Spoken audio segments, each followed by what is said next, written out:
Que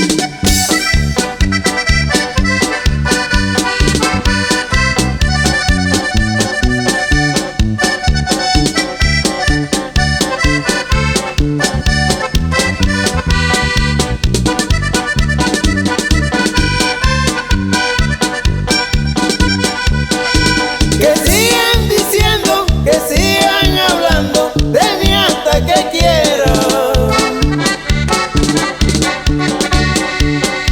Lo que a mí me odian y se andan metiendo en vidas ajenas.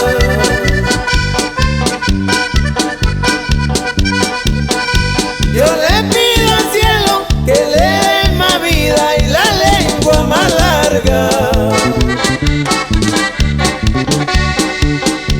Y a mí que me den paciencia y más calma para soportarla.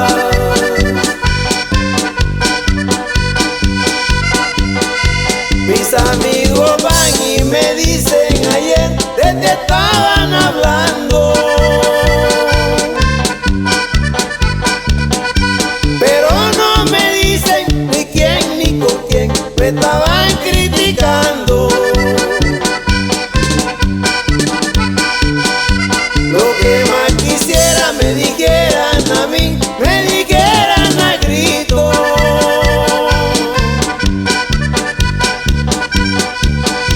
Para así saber si son hombres o mujeres o son mujercitos.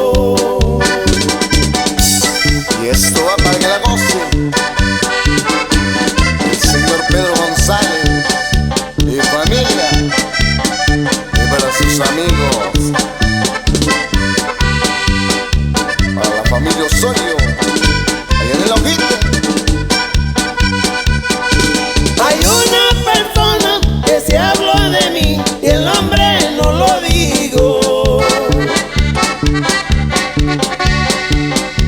porque yo soy hombre y no soy como él, y según